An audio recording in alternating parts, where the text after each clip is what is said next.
এমন হবে যে বলা হবে যে আল্লাহ আমাকে মৃত্যু দাও, আমি মরে যাই। আল্লাহ তাআলা বলবেন যে তোমাদের মওত আগে আমি কি করেছি, খতম করে দিয়েছি, তোমাদের মরার কোনো সুযোগ নাই। দুনিয়ার কোনো কষ্ট যদি বেশি হয়ে যায় তখন মানুষ কি করে, আত্মহত্যার পথ বেছে নেয় যে যা দুনিয়ায় থাকবো না, মরে যাই, শান্তিতে থাকবো। কিন্তু আসলে কি শান্তিতে থাকা যাবে? যাবে না। বলা হচ্ছে যে এই দুনিয়ায় কষ্ট ভোগ না করতে পেরে মানুষ আত্মহত্যা করে মারা যায়, তারা মনে করে যে আমি পার পেয়ে গেছি। বলছে যে সেই সুযোগটাও আল্লাহ তাআলা জাহান্নামে দেবেন না, সেই সুযোগটাও থাকবে না, বরঞ্চ আযাবের মাত্রা প্রতিনিয়ত বাড়তে থাকবে, প্রতিনিয়ত বাড়তে থাকবে। যখনই তারা শান্তির কথা বলবে তখনই তাদেরকে আরো শাস্তি চাপিয়ে দেওয়া হবে। সম্মানিত হাজিরিন, এই ভয়াবহ জাহান্নামের ভিতরে আল্লাহ তাআলা জাহান্নামীদেরকে, অপরাধীদেরকে শাস্তি দেবেন। এরপরে তারা তখন বলতে শুরু করবে, নানান অজুহাত, নানান কথা তারা বলার সুযোগ চেষ্টা করবে, আল্লাহ আমার একটু সুযোগ দাও, আমি একটু দুনিয়া যাই, আমি আবার একটু ভালো কাজ করে আসি, আমি একটু দান সদকা করে আসি, আমি অন্যায় কাজ থেকে দূরে সরে আসি, আমি আর কোনোদিন অন্যায় কাজের সাথে যাবো না, আমার আর একবার অন্তত দুনিয়া পাঠাও। আল্লাহ তাআলা সেদিন বলে চুপ হয়ে যাও, আজকে আর তোমরা কোনো। আসসালামু আলাইকুম ওয়া রাহমাতুল্লাহি ওয়া বারাকাতুহু।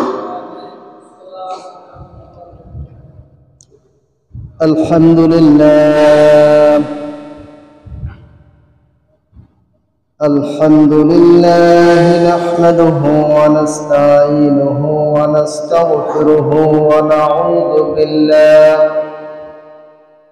ونعوذ بالله من شرور أنفسنا ومن سيئات أعمالنا من يهده الله فلا مضل له ومن يضلله فلا هادي له ونشهد أن لا إله إلا الله وحده لا شريك له ونشهد أن سيدنا وحبيبنا ومولانا محمدا عبده ورسوله الذي أرسله بالحق بشيرا ونذيرا وداعيا إلى الله بإذنه وسراجا وقمرا منيرا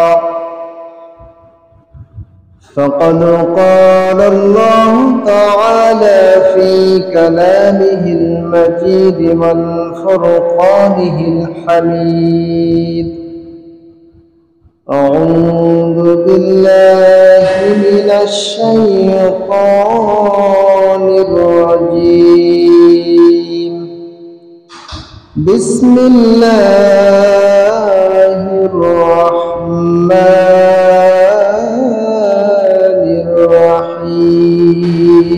الرحيم ولقد أضل منكم جبلا كثيرا أفلم تعقلون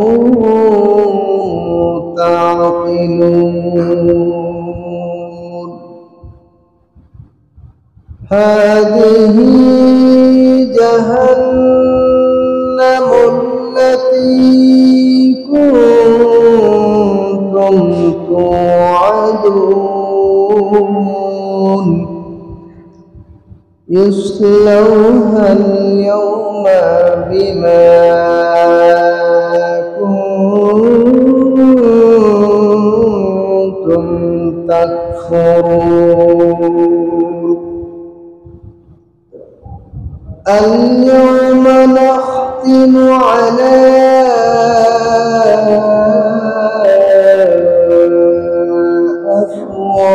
أفواههم وتكلمنا أيديهم وتشهد وتشهد أرجلهم بما كانوا يكسبون الحمد لله আল্লাহ সুবহানাহু ওয়া তাআলার শাহী দরবারে শুকরিয়া জ্ঞাপন করছি যে রব্বে কারীম আমাদেরকে পবিত্র হায়াত দিয়েছেন, সুস্থতা দান করেছেন, আবার সর্বোত্তম নিয়ামত ঈমান দান করেছেন। সেই ঈমানের দাবিতে পবিত্র মসজিদে আসার, কথা বলার, কথা শোনার সুযোগ যে মহান পাক আমাদেরকে দান করলেন, সেই জন্য সেই রব্বে কারীমের শাহী দরবারে আমরা সকলেই শুকরিয়া জ্ঞাপন করছি। সকলে বলছে আলহামদুলিল্লাহ। সম্মানিত হাজিরিন, প্রচণ্ড তাপ। রাসূল মাকবুল সাল্লাল্লাহু আলাইহি ওয়াসাল্লামের ভাষায়, তার হাদিসের মাধ্যমে যেটা জেনেছি, আল্লাহ রসুল বলেছেন যে জাহান্নাম মাঝে মাঝে জাহান্নাম থেকে নিঃশ্বাস ছাড়ে। কি করে? নিঃশ্বাস ছাড়ে। সে নিঃশ্বাসের কারণে মাঝে মাঝে পৃথিবীর আলো বাতাস সব উত্তপ্ত হয়ে যায়। তো হয়তোবা হতে পারে আল্লাহ তাআলা জাহান্নামের একটি নিঃশ্বাস আমাদের মাঝে ফেলে দিয়েছেন, যার কারণে আমরা গরমে অতিষ্ঠ হয়ে যাচ্ছে। আল্লাহ তাআলা আমাদের সকলকে সহ্য করার মতন আবহাওয়া দান করুক, সকলে বলে আমিন। সম্মানিত হাজিরিন, আমরা গত জুমায়ও সূরা ইয়াসিন থেকে আলোচনা শুনতেছিলাম। আজকে ইনশাআল্লাহ সূরা ইয়াসিনের ৬২ নম্বর আয়াত থেকে আমরা আলোচনা শুরু করব। আল্লাহ সুবহানাহু ওয়া তাআলা বলছেন, ওয়ালাকাদ আদাল্লা মিনকুম জিবিল্লান কাসীরান আফালাম তাআকিলুন। আল্লাহ তাআলা বলছেন যে আমি এত কিছু বর্ণনা করার পরেও, আমি শয়তান সম্পর্কে সতর্ক করার পরেও, জাহান্নামের ভয়াবহতা বর্ণনা করার পরেও, জান্নাতের নাজ নেয়ামতের কথা বর্ণনা করার পরেও, যুগে যুগে আমি বিভিন্ন শাস্তির মাধ্যমে তাদেরকে সতর্ক করার পরেও বলা হচ্ছে যে ওয়ালাকাদ আদাল্লা মিনকুম জিবিল্লান কাসীরা, যে অধিকাংশ মানুষকে কি করবে? বিভ্রান্ত করে দেবে। শয়তান অধিকাংশ মানুষকে কি করেছে? বিভ্রান্ত করেছে। যেই সংখ্যাটা হচ্ছে সাধারণ সংখ্যার চাইতে কি অনেক বেশি, অধিক পরিমাণে। অবশ্যই এখন শয়তানের ঘোষণা করা আছে, ওয়ালাকাদ আদাল্লা, অবশ্যই আমি বিভ্রান্ত করব, মিনকুম, তোমাদের মধ্যে থেকে, জিবিল্লান কাসীরা, অধিক পরিমাণে। বলেছে জান্নাতের ভয়, জান্নাতের সুসংবাদ দেওয়ার পরে, জাহান্নামের ভয় দেখানোর পরেও, শয়তানের যে ভয়াবহতা এটা বলার পরেও আমি শয়তান কি করব? অধিকাংশ মানুষকে আমার খপ্পরে ফেলে দেব। তাহলে কি অধিকাংশ মানুষ কি শয়তানের খপ্পরে আছে কিনা বলেন? যদি হিসাব করি আমরা, তাহলে খুব অল্প সংখ্যক মানুষই আমরা কি ঈমানের পথে রয়েছে, আর ম্যাক্সিমাম মানুষ কোথায় আছে? শয়তানের খপ্পরে রয়েছে, শয়তানের অনুসরণ করছে। ইচ্ছায় করুক আর অনিচ্ছায় করুক, বুঝে করুক আর না বুঝে করুক, অধিকাংশ মানুষই শয়তানের অনুসারী হয়ে গেছে। এই প্রচন্ড গরমের ভিতরে দেখেন, যারা ঈমানদার, তারা রসুলের আদর্শ অনুযায়ী, রসুলের সুন্নাহ অনুযায়ী তারা কি করতেছে? এই প্রচন্ড তাপের ভিতরে, অনাবৃষ্টির কারণে আল্লাহ রসুল শিখিয়ে গেছেন যে যখন এই ধরনের পরিবেশ পরিস্থিতি তৈরি হবে, তখন তোমরা কি করবা? সলাতুল ইস্তেসকা, বৃষ্টি প্রার্থনার নামাজ তোমরা আদায় করবে। এটা কার আদর্শ? রসুলের আদর্শ। কার আদর্শ? রসুলের আদর্শ। তো সে আদর্শ অনুযায়ী অসংখ্য জায়গায় অসংখ্য মুমিন বান্দারা কি করছেন? সলাতুল ইস্তেসকা আদায় করছে, যাতে করে আবহাওয়াটা কি হয়? নিয়ন্ত্রণে চলে আসে, আবহাওয়াটা যেন সহনশীল হয়, যেন সাধারণভাবে আমরা জীবনযাপন করতে পারি, যেন বৃষ্টি হয়, যে বৃষ্টিটা উপকারী হয়, এই জন্য কি করা হচ্ছে? সলাতুল ইস্তেসকা আদায় করা হচ্ছে।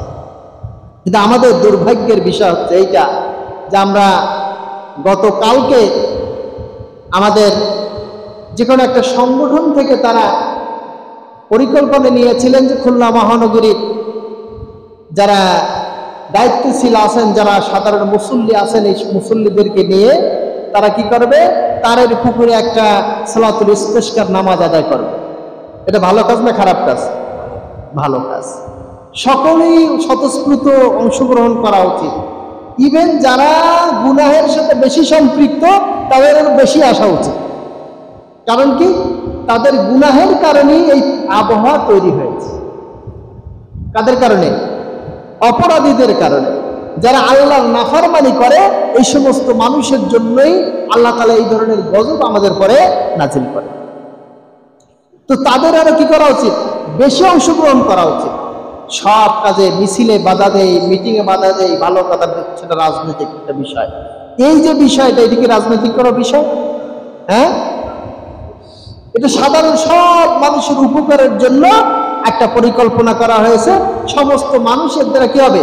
উপকৃত হবে। যদি বৃষ্টি হয় এবং সে বৃষ্টির যদি উপকারী হয় এবং আবহাওয়া যদি কন্ট্রোলে চলে আসে, তাহলে সকলে উপকৃত হবে না? হবে। তো বলা হচ্ছে যে এই কাজে তারা কি করছে? বাধা দিচ্ছে। অথচ বর্তমানে যে অবস্থা, রাষ্ট্রীয়ভাবে জাতীয়ভাবে কি করা হচ্ছে? অপরাধ করা হচ্ছে। এই যে বৈশাখী মেলার নামে যা হয়েছে, এটা কি শরীয়ত সম্মত না শরীয়ত বিরোধী? তাহলে সেই বিরোধী কাজগুলো করার জন্য পারমিশন দেওয়া লাগে না, এমনি করতে পারে এবং তাদের প্রোটেকশন দিয়ে করা হয়। অথচ আমরা যখন নামাজ পড়তে যাব সেখানে কি হয়? বাধা হয়। তাহলে এই দেশ থেকে গজব যাবে না আসবে আরো? যেখানে জাতীয়ভাবে আমার তো মনে হয় সংসদ থেকে ঘোষণা করা উচিত যে এত বৈরী আবহাওয়া, প্রচন্ড তাপ, বৃষ্টি হচ্ছে না, অনাবৃষ্টি, আমরা এই সংসদ থেকে ঘোষণা করলাম যে প্রত্যেকটা পার্লামেন্ট মেম্বার তার এলাকায়, নিজ নিজ এলাকায় বড় আকারে আলেমদেরকে নিয়ে, সাধারণ মুসল্লিদেরকে নিয়ে সালাতুল ইস্তেসকা আদায় করবা। ঘোষণা আসা উচিত ছিল কিনা? কিন্তু সেটা কি? সেটা তো হচ্ছে নাই। বরঞ্চ যারা এই ধরনের কর্মকাণ্ডের সাথে জড়িত, যারা এই ধরনের ইবাদত করার জন্য উদ্বুদ্ধ, তাদেরকে আবার কি করা হচ্ছে? বাধা প্রদান করা হচ্ছে। তাহলে আল্লাহ তাআলার গজব না এসে যাবে কোথায়? যা হচ্ছে আরো বেশি হওয়া উচিত ছিল এবং আরো বেশি হবেও। সম্মানিত হাজিরিন, আল্লাহ আমাদেরকে হেফাজত করে। তাহলে কি করছে তারা? অধিকাংশ মানুষ কি করছে? শয়তানের অনুসারী হয়ে গেছে। শয়তানের অনুসারী হয়ে গেছে। এক একটা ফাংশন, এক একটা কাজ করে যেটা ইসলামের কোনো উপকারে আসে না, সাধারণ মানুষের কোনো উপকারে আসে না। এই সমাজে আমাকে এস্টাবলিশ করার জন্য আমি বিভিন্ন জায়গায় আমার নাম কামানোর জন্য আমি এক একটা কাজ করি। যার ভিতরে একটা কাজ হচ্ছে যে আমি কিন্তু এই তাফসীরের ভিতরে আসছি, কথাগুলো বর্তমান সমস্যা, আমি এই জন্য কথাগুলো নিয়ে আসছি। আল্লাহ তাআলা কি বলছেন? শয়তানের যে কথা সেটা কোট করে জানিয়ে দিয়েছেন। শয়তান বলেছে আমি অধিকাংশ মানুষকে কি করব? আমার খপ্পরে ফেলে দেব, আমি বিভ্রান্ত করে দেব। তাহলে অধিকাংশ মানুষ কি হচ্ছে? বিভ্রান্ত হচ্ছে, যার কারণে তারা খারাপ কাজটাকেও ভালো মনে করে আর ভালো কাজটাকে তারা খারাপ মনে করে। যার কারণে এই যে কিশোরগঞ্জে একটা 14 কিলোমিটার ব্যাপী একটা রাস্তা, একটা হাওর আছে, বিশাল এক বিল, যে বিলের মাঝখান দিয়ে বিশাল 14 কিলোমিটার বিশিষ্ট একটা রাস্তা আছে। এই রাস্তার উপরে তারা কি করেছে? এখানে তারা আলপনা এঁকেছে। কি এঁকেছে? আলপনা। এবং এই আলপনা আঁকার জন্য এর পিছনে খরচ হয়েছে 7 কোটি টাকা। কয় কোটি? 7 কোটি টাকা। দেশের অর্থনৈতিক অবস্থা ভালো না খারাপ? তাহলে যেখানে দেশের অর্থনৈতিক অবস্থা চরম তুঙ্গে, মানুষ, সাধারণ মানুষ একটা জিনিস কিনতে গেলে তার হাত ছুড়ে যাচ্ছে, বাজারের ধারে কাছে যাইতে পারছে না, সেখানে বিনা কারণে, বিনা অজুহাতে কত টাকা খরচ করেছিল? 7 কোটি টাকা খরচ করেছে। এবং এর ফল কি কেন করেছে? তারা বর্ণনা দিচ্ছে এটার মাধ্যমে বিশ্বের মানচিত্রে আমাদের বাংলাদেশকে উঠাই নেবে। তাতে কি হবে? বাংলাদেশকে তো প্রতি বছর মনে হয় কয়েকবার বাংলাদেশের নাম সুনাম করে হাফেজ সাহেবরা। কারা করে? হাফেজ সাহেবরা। 70টা 80টা 100 রাষ্ট্র একসাথে কোরআন তেলাওয়াতে অংশগ্রহণ করে, হিফজ প্রতিযোগিতা অংশগ্রহণ করে, সেখানে তারা বাংলাদেশের হাফেজ সাহেবরা গিয়ে সেখান থেকে বিজয়ের পতাকা ছিনিয়ে আনে। সুবহানাল্লাহ। তাদের পিছনে খরচ করা উচিত, যাতে করে প্রত্যেক মাসে মাসে অন্তত এরকমের বড় বড় বিজয় ছিনিয়ে আনতে পারে এবং সারা দুনিয়াব্যাপী এই হাফেজ সাহেবদের মাধ্যমে বাংলাদেশের পরিচয়টা আরো কি করতে পারে, আরো সুদৃঢ় করতে পারে। এটা করা হচ্ছে, বরঞ্চ তার উল্টাটা করা হচ্ছে, যাতে করে হাফেজ সাহেবরা আরো পড়াশোনার দিকে কম যাক, সেই পরিকল্পনা আমাদের গ্রহণ করা হচ্ছে। শিক্ষা ব্যবস্থা এমনটা এনে দিয়েছে, শয়তানের কতটা বড় অনুসারী হয়েছে যে একজন পুরুষ মানুষ সে নিজেকে নারী দাবি করবে আর সেটা নারী হিসেবেই সমাজ মেনে নিবে। কত বড় আহাম্মক, কত বড় গাধা হলে পরে এই ধরনের কথাবার্তা বলতে পারে। এত কিছু বক্তৃতা, কথাবার্তা, মিছিল, মিটিং করার পরে একজনকে দায়িত্ব দেওয়া হলো যে এই ব্যাপারটা কি দেখা হবে, সপ্তম শ্রেণীর যে শরীফার গল্প নিয়ে কি হবে, কমিটি করে দেওয়া হলো।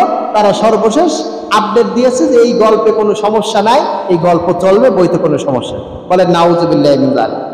তাহলে অধিকাংশ অনুসারী কার? জোরে বলেন, শয়তানের অনুসারী। এবার সেটাই বহাল রাখা হয়েছে। কোটি কোটি টাকা খরচ করে আমার সন্তানদেরকে আমরা কি শিখাবো? যে শরীফ থেকে শরীফা হওয়া যায়। তুমি আব্দুল্লাহ থাকলে তুমি কি হইতে পারবা? রহিম থেকে রহিমা হয়ে যাও, তোমার কোনো সমস্যা নাই। আর রহিমা থেকে রহিম হয়ে যাও, তাতেও কোনো সমস্যা নাই। এই শিক্ষা আমরা দেব?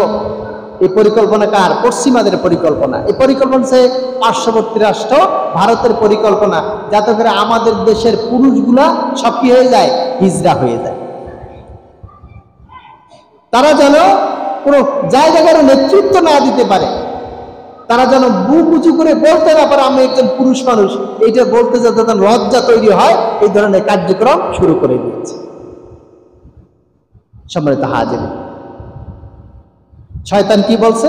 ওয়ালাকাদ আদাল্লা জিবিল্লান কাসীরা, আমি অধিকাংশ মানুষকে কি করব? বিভ্রান্ত করে দেব।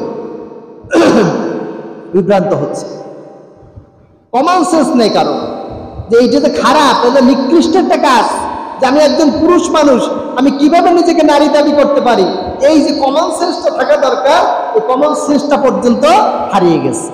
এই কমন সেন্সটা পর্যন্ত নাই সমাজে।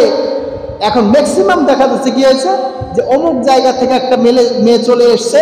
এই কয়েকদিন আগের ঘটনা, সম্ভবত ময়মনসিংহ থেকে একটা মেয়ে এসেছে এই আপনার রামপালে, আর একটা মেয়ের কাছে সে মেয়েকে বিয়ে করবে। বলে নাউজুবিল্লাহি মিন যালিক। সমকামী, সমকামিতা প্রমোট করার জন্য, সমকামিতা সমাজে ছড়িয়ে দেওয়ার জন্য নানা ধরনের পরিকল্পনা তৈরি করা হচ্ছে। তাহলে সমকামীর সাথে যারা জড়িত, তারা কি রাসূলের বন্ধু না শয়তানের বন্ধু? সম্মানিত হাজির, শয়তান কিন্তু বলে দিয়েছে যে এত কিছু করার পরে, আলেম ওলামা এত বক্তৃতা দিচ্ছে, কোরআন আছে সমাজে, তারপরে মসজিদ থেকে প্রতিনিয়ত অন্তত প্রত্যেক জুমায় প্রায় 4 লক্ষ খুতবা হয়। কয় লক্ষ? 4 লক্ষ খুতবা হয়। এরপরে ওয়াজ মাহফিল তো আছেই, তারপরেও কি মানুষ কি হচ্ছে? বিভ্রান্ত হয়ে যাচ্ছে। তারপরে মানুষ পথভ্রষ্ট হয়ে যাচ্ছে। তারপরও মানুষ শয়তানের খপ্পরে পড়ে যাচ্ছে। মানুষের ভিতরে কোনো কি নাই? কমন সেন্স নাই। এই যে আলপনা করলো, বলা হচ্ছে যে আলপনার মাধ্যমে দুই পাশে যে বিল আছে, এই বিলে প্রচুর পরিমাণে মাছ হয় এবং প্রচুর পরিমাণে ধান উৎপাদন হয়। বলছে যে এই যে বৃষ্টি যদি আসে, তাহলে আলপনা ধুয়ে গিয়ে ওই দুই পাশের বিলে মিশে যাবে, আর যার কারণে ওই মাছের যে বিষ, যে রঙের যে বিষ আছে, রং কি কেমিক্যাল, বলছে এই কেমিক্যাল যখন দুই পানিতে যখন জড়িয়ে যাবে, মিশে যাবে, তখন ওইখানে আর ভালো ফসল উৎপাদন হবে না, ওইখানে কোনো মাছ কি জীবিত থাকা সম্ভব হবে না। তাহলে কি দেশের ক্ষতি করলো না দেশের উপকার করলো? কিন্তু এটা ইনিয়ে বিনিয়ে বলা হচ্ছে আমরা বিশ্বের মানচিত্রে দাঁড়াবো, এই জন্য কাজটা করছি। আর কোনো কাজ চোখে পায় গেল বাদে না, আকাম করে সুনাম অর্জন করা। মানে এই ঘটনাটা এরকম বলা যায় যে একজনের নাম চেতানোর চেষ্টা করতেছে, তারা কেউ চেনে না। একজনের পরামর্শ দিলে যে তুমি তোমার শাশুড়ির কাপড় ধরে টান দাও, তাহলে তোমার সবাই চেনবে। একজন হচ্ছে সুনাম মাধ্যমে পরিচিতি লাভ করা, আরেকটা কি দুর্নামের মাধ্যমে পরিচিতি লাভ করা। বিশ্বের মানচিত্রে যে আমাদের হাফেজ যদি এত অবদান রাখতেছে, এতে ওনার মান সম্মান কি বাড়তেছেন না, এতে উনি সমাজে কি হচ্ছে না, বিশ্বের মানচিত্রে দাঁড়াইতে পারতেছেন না। ওনার আলপনা করে বিশ্বের মানচিত্রে কি দাঁড়াইতে হবে।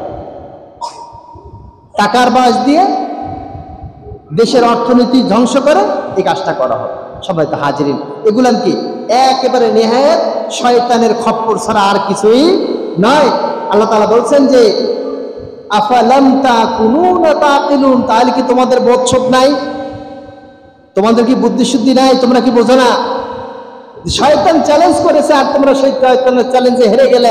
আমি যে এত কথা তোমাদেরকে বুঝাইলাম, তোমরা আমার কথা বুঝলে না, তোমরা শয়তানের তোমার টোপ দিয়েছে, শয়তানের কথা মতো তোমরা শয়তানের অনুসারী হয়ে গেছো, বিভ্রান্ত হয়ে গেছো।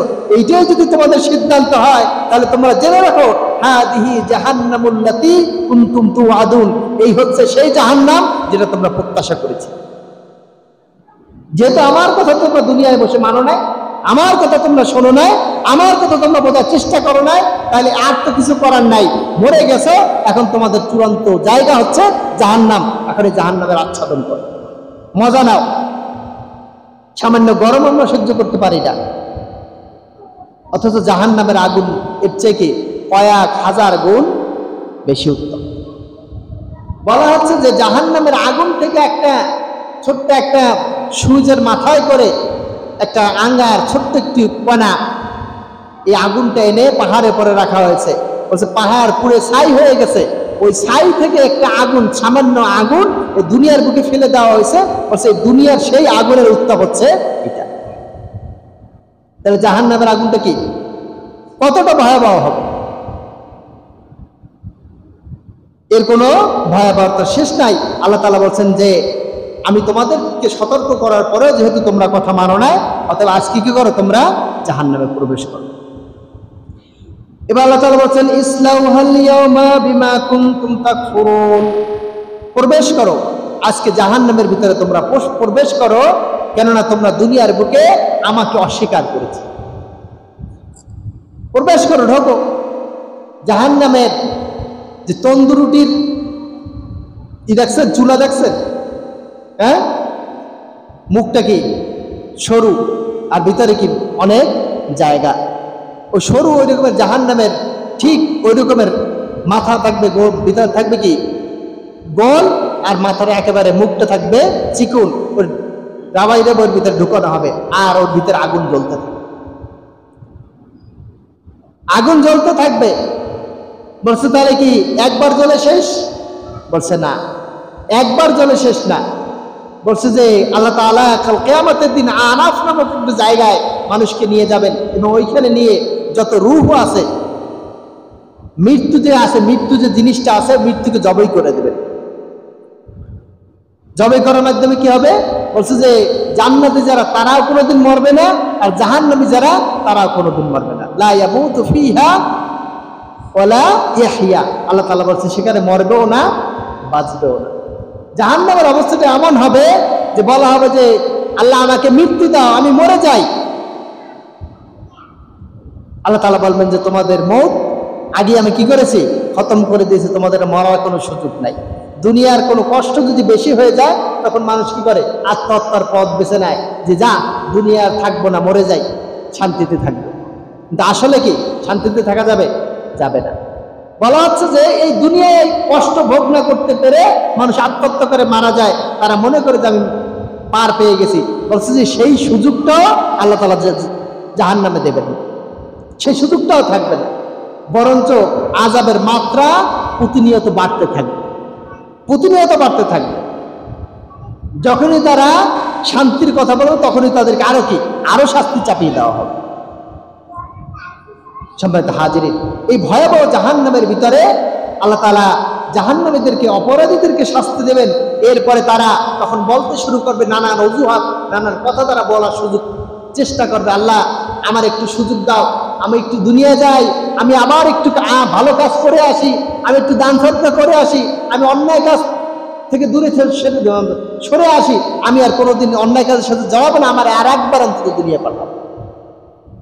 আল্লাহ তাআলা সেদিন বলবে, চুপ হয়ে যাও, আজকে আর তোমরা কোনো কথা বলতে পারবে না, তোমাদের কোনো কথা আমি শুনতে রাজি না। আমি তোমাদেরকে নির্দিষ্ট একটা সময় দিয়েছিলাম, তোমাদেরকে হায়াত দিয়েছিলাম, আমি তোমাদেরকে পরীক্ষা করেছিলাম এবং তোমাদেরকে বলে দিয়েছিলাম আমি তোমাদেরকে পরীক্ষা করব। তোমাদেরকে পরীক্ষা করে নিয়েছি, তোমরা ভালো কি মন্দ এটা আমার জানা হয়ে গেছে। আজকে ফল প্রকাশের দিন, আজকে কোনো কি পরীক্ষার দিন নয়, পরীক্ষা শেষ। আজকে ফল প্রকাশ পাবে, যে পাস সে স্থায়ীভাবে পাস হয়ে যাবা, যে ফেল সে স্থায়ীভাবে ফেল। তার আর কোনো কি হবে না, পরীক্ষা দেওয়ার আর কোনো সুযোগ থাকবে না, কোনো রিপার্ট নাই, পুনরায় পরীক্ষা দেওয়ার কোনো সুযোগ আমি আর আল্লাহ তাআলা দিব না তোমাদের। সম্মানিত হাজিরিন, সেজন্য আল্লাহ তাআলা বলছেন যে কি করবেন, আল-ইয়াওমা নাখতিমু আলা আফওয়াহিহিম, এই অপরাধীদের বকবকানির কথা আল্লাহ তাআলা শুনবেন না, এই জন্য তারা যে বেশি কথা বলবে, এই জন্য তাদের মুখের উপরে মোহর মেরে দেবেন, মোহর মেরে দেবেন, সিল মেরে দেবেন, মুখটা সেলাই করে দিবেন, বন্ধ করে দিবেন।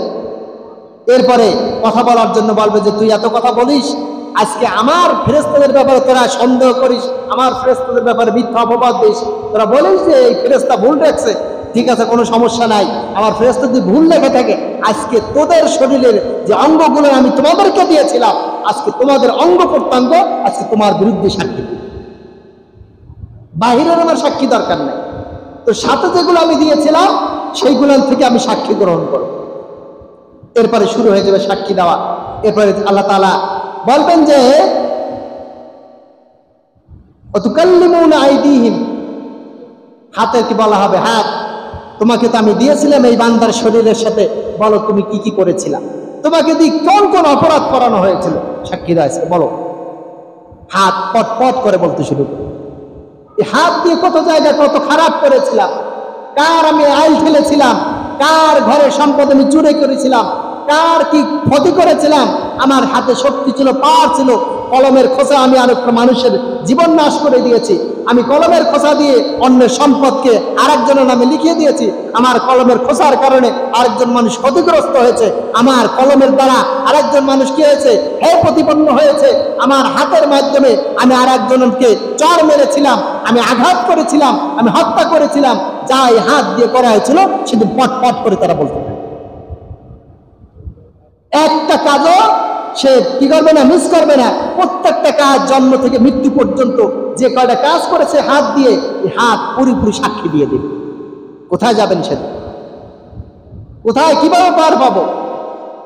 আমার হাত যদি আমার বিরুদ্ধে সাক্ষী দেয় তাহলে আমি কিভাবে বাঁচবো? এরপরে হাত সাক্ষী দেওয়ার পরে এরপরে আল্লাহ তাআলা বলবেন যে আরজুলুহুম, এবং তাদের পা গুলো সাক্ষী দেওয়া শুরু, যে পা দিয়ে আমি কোথায় কোথায় গিয়েছিলাম, ভালো কাজে গিয়েছিলাম না খারাপ কাজে গিয়েছিলাম, সব সাক্ষী সেদিন দিয়ে শুরু করে। প্রত্যেকটা কদম হিসাব করছেন আপনি, আমি এক একটা কদম যদি আল্লাহ তাআলা হিসাব নিয়ে নেন যে কদমে কদমে কোথায় গিয়েছিলাম, তাহলে কি অবস্থা হবে আমাদের, কি অবস্থাটা হবে আমাদের? অন্য জায়গায় আল্লাহ তাআলা বলছেন যে তাদের চক্ষুগুলো সাক্ষী দিবে, চোখের প্রত্যেকটা কানগুলো সাক্ষী দিবে, তার শরীরের চামড়াগুলো তার বিরুদ্ধে সাক্ষী দিবে, তার অন্তর তার বিরুদ্ধে সাক্ষী দিবে। যাকে আমি এত লালন পালন করি, এত খরচ করি যার পিছনে, সেগুলোকে আজকে কাল কিয়ামতের দিন আপনার আমার বিরুদ্ধে সাক্ষী হিসেবে দাঁড়িয়ে যাবে। সম্মানিত হাজিরিন, ভয়াবহ কথা। এটা যদি আমি একটু চিন্তা করি যে আমি কি করছি, তাহলে মনে হয় আমাদের এই অধঃপতন হওয়ার কথা না। আজকে আপনার আমার সামনে আপনার আমার মুসলিম ভাইকে হত্যা করা হচ্ছে, কোনো প্রতিবাদ নাই, কোনো কথা নাই, কোনো কথা বলছি না আমরা, এটা কি রেকর্ড হচ্ছে না? ফরিদপুরের যে মধুখালীতে যে হত্যাকাণ্ড হয়েছে, পরিকল্পিত হত্যাকাণ্ড, দুইজন হাফেজে কোরআনকে তার হত্যা করেছে। একজন হচ্ছে 22 পারার কোরআনে হাফেজ, আর একজন হচ্ছে 15 পারার হাফেজ। এই ঘটনা যদি দেশের বাইরে হতো তাহলে আমরা সবাই কিন্তু মিছিল মিটিং করে তার বিরুদ্ধে লেগে যেতাম, বিভিন্ন স্লোগান দিতাম। আজকে আমার দেশের ভিতরে হয়েছে, আজকে কি নাই, কোনো প্রতিবাদ করার চান্স আমরা পাচ্ছি না। ফরিদপুরে যখন তারা মিছিল করেছিল, মানববন্ধন করেছিল, ওইখানে পুলিশ তাদের কি করেছে, মুসলমানদের উপর উল্টা গুলি চালিয়েছে। তাই পুলিশ কি আমাদের কথা বলেন? আমাদের মুসলিমের টাকায় লালিত পালিত আমাদের মুসলিমদের বুকের উপরে কি গুলি চালায়। আমরা শুনেছি যে পাকিস্তানি হানাদার বাহিনী আমাদের যে পূর্বপুরুষ যারা আছে তাদের উপরে অত্যাচার করেছে, জুলুম চালিয়েছে, নির্বিচারে গুলি করেছে। এখন আমরা সেটা বাস্তবে দেখতে পাচ্ছি। সম্মানিত হাজিরিন, আমাদের কি অধঃপতন হয়েছে, কি অবস্থা আমাদের চিন্তা করে দেখেন। এবার এই কাজটা শুরু করেছে ফরিদপুরে সেই ওই যে মধুখালীর যে চেয়ারম্যান ছিলেন, একজন মুসলমান। আমি মনে করি ও মুসলমান হইতে পারে না। পারে বলেন? মুসলমান হইতে পারে না। এবং তাকে কি করা হয়েছে, মারার পরে তারা মন্দিরে আগুন দিয়েছে এবং বলছে যে মন্দিরে আগুন দিয়েছে তাই হত্যা করেছে। সম্মানিত হাজিরিন, আজকে আমরা মুসলমান দেশে কিনা আমার সন্দেহ আছে, আমার সন্দেহ আছে যে আমরা মুসলমান দেশে কিনা। যে মুসলিম দেশ হতো তাহলে এই অধঃপতন আমাদের হওয়ার কথা ছিল। সম্মানিত হাজিরিন, আল্লাহ তাআলা বলছেন যে সাক্ষী দিবেন, এই সাক্ষী হবে না, এই সাক্ষীগুলো দেবে না। কোথায় কে কি করছো, কোন জায়গা থেকে কাকে গুম করে নিয়ে যাচ্ছ, কোন জায়গায় হত্যা করছো, কোন জায়গায় মুসলমানদের বিরুদ্ধে ষড়যন্ত্র করছো, তুমি নিজে তাহাজ্জুদ গুজার হও আর নিজে কোরআন তেলাওয়াতকারী হও না কেন, আল্লাহ তাআলার কাছে তোমার কি অবশ্যই এর বিচারের কি হতে হবে, আওতায় আসতে হবে। দুনিয়ার মানুষকে ফাঁকি দিতে পারো, আল্লাহকে ফাঁকি দেওয়ার কোনো সুযোগ নাই, কোনো সুযোগ নাই। সম্মানিত হাজিরিন, এই জন্য আল্লাহ তাআলা বলছেন যে বিমা কানু ইয়াকসিবুন, যে উপার্জন তোমরা করেছিলে, যে কাজগুলো তোমরা করেছিলে, সেটার বিরুদ্ধে আমি কাল কিয়ামতের দিন তোমাদের শরীরে অঙ্গ প্রত্যঙ্গ দিয়ে সাক্ষ্য গ্রহণ করো। এবার আল্লাহ তাআলা বলছেন ওয়ালাউ নাশাউ লাতামাসনা আলা আয়ুনিহিম ফাস্তাবাকুস সিরাত ফাআন্না ইউবসিরুন।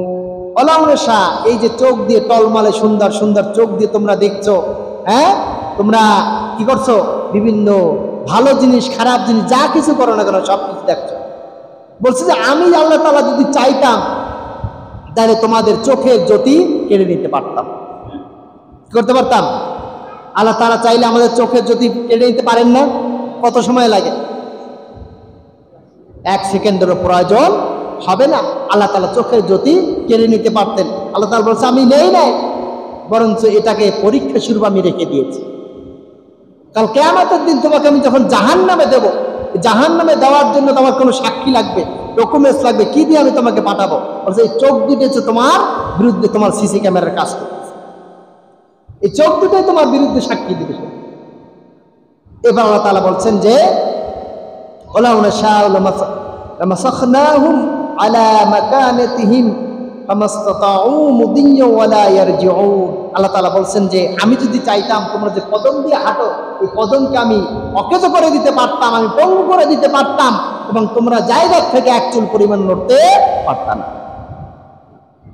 হঠাৎ রাস্তার মাঝে দেখা গেছে প্যারালাইজড হয়ে গেছে, ডাইনেও যেতে পারে না, বামেও যেতে পারে না, সামনেও পারে না, পিছনে পারে, জায়গায় দাঁড়িয়ে গেছে। কি হচ্ছে? আমার পা কাজ করে। আল্লাহ তাআলা চাইলে পারেন না? কত সময় লাগে? হ্যাঁ, মনে হয় না আল্লাহ তাআলা মনে হয় শক্তি কমে গেছে, আমরা খুব শক্তিশালী বেশি হয়ে গেছি, যার কারণে আমরা আল্লাহর এই শাস্তিকে ভয় পাই না। আল্লাহর শাস্তিকে আমরা বিদ্যাঙ্গুলি দেখাইয়া চলার চেষ্টা করতেছি। আমার খুব ক্ষমতা বেশি। এই পৃথিবীতে যারা ক্ষমতাসীন ছিলেন, যাদের শরীরে শক্তি বেশি ছিল, তারা ছিল সামুদ জাতি। আল্লাহ তাআলা দুনিয়ায় যত জাতি পাঠাইছেন, সামুদ জাতির মতো এত শক্তিশালী জাতি আর কাউকে বানানো হয়। তারা এমন শক্তিশালী ছিল যে কয়েক টনের ওজনের পাথর তারা সরিয়ে দিতে পারত। সুবহানাল্লাহ, কত শক্তিশালী তারা ছিল। পাহাড় কেটে কেটে সুড়ঙ্গ বানিয়ে ওর ভিতরে কারুকার্য করে তারা ঘর তৈরি করেছে। বলেন তো এই জামানায় কারা আছে? সে সময় তো এই আধুনিক কোনো যন্ত্রও ছিল না, কিচ্ছু ছিল না। হাত দিয়ে তারা নিজেরা কষ্ট করে ওই পাহাড়গুলো ফুটো করে, ছিদ্র করে, সুড়ঙ্গ করে সেখানে তারা ঘর নির্মাণ করেছে। অবাক করা বিষয়। বলছে আল্লাহ তাআলা ওই জাতিকেও বেশি কিছু করেন নাই। একটা 7 দিন 7 রাত কি করেছেন? বায়ু ছাড়ছেন, খালি বাতাস দিয়ে চেরি চাপটা করে ফেলছে, ধ্বংস করে দিয়েছে। তো এই রকমের শক্তিশালী জাতিকে আল্লাহ কি মুহূর্তের মধ্যে শেষ করে দিয়েছেন। আপনি আমি তাদের তুলনায় কিছুই না, পোকামাকড়ও না। আল্লাহ তাআলা বলছেন, আমি যদি চাইতাম আমি তোমাদের পথকে রুদ্ধ করে দিতে পারতাম, তোমাদের পাগুলো অকেজ করে দিতে পারতাম, আর তোমরা জায়গা থেকে এক চিত পরিমাণও নড়তে পারতে না। এরপর আল্লাহ তাআলা বলছেন, অমান্নু আম্মিরুহু নুনাক্কিসু ফিল খালকি আফালা ইয়াকিলুন। আর আল্লাহ তাআলা বলছেন এরপরে যে আমি অনেক মানুষকে বৃদ্ধ করে দেই, এবং বৃদ্ধের মাধ্যমে তারা কি করে? তাদের পূর্বে শুরুর অবস্থা আবার তারা চলে আসে। বলছে কিভাবে? একটা মানুষের বয়স যখন 90 বছর 100 বছর হয়ে যায়, তখন ওই মানুষটা কি স্বাভাবিক থাকে? হ্যাঁ, ওই একটা বাচ্চার মতন কিন্তু হয়ে যায়। বলছে যে উনি আর একা একা হাঁটতে পারে না, হয়তো তার একটা লাঠি লাগে অথবা তার একটা হাত ধরা লাগে, ওই হাত ধরে ধরে তাকে চলতে হয়। ঠিক যেমনিভাবে ছোট্ট বাচ্চা সে যখন হাঁটতে শুরু করে তখন যেমন তার সহায়তা প্রয়োজন হয়, হয়তো একটা ওয়ার্কার কিনে দেয়, ওয়ার্কারে চলে তিনি হাঁটে, অথবা তার আঙ্গুল ধরে হাত ধরে হাঁটতে শেখে। ঠিক এই এক অবস্থা আল্লাহ তাআলা পাঠায় দেন। সুবহানাল্লাহ। মুখের দাঁতগুলো আল্লাহ তাআলা কি করে দেন? মুখ থেকে ফেলে দেন। ছোট্টবেলায় যেরকমের দাঁতবিহীন থাকে, ঠিক এই অবস্থা আল্লাহ তাআলা পাঠায় দেন। চোখের জ্যোতিটা আল্লাহ কি কেড়ে নিয়ে যান, চোখ দিয়ে সে ঠিক মতন দেখতে পারে না, কানে সে ঠিক মতন শুনতে পারে না, সে সাধারণ ছোট্ট মানুষের মতন আচার ব্যবহার শুরু করে দেয়। সে তার বাথরুম আসলে সে বলতে পারে না, সে তার প্যানের ভিতরে অথবা তার লুঙ্গির উপরে অথবা তার বিছনার ভিতরে সে কি করে? বাথরুম করে দেয়, প্রস্রাব করে দেয়। বলছে আমি এটা করার মাধ্যমে তাদের কি একটা উপলব্ধি দেখাই যে আল্লাহ তাআলা এই একেবারে যুবকদের, ছোট্ট থেকে যুবক, তারপর বৃদ্ধ, আর এমন বৃদ্ধ যেই বয়সে আর চলতে পারে না, হাঁটতে পারে না, কথা বলতে পারে না, এমন অবস্থায় কি করি?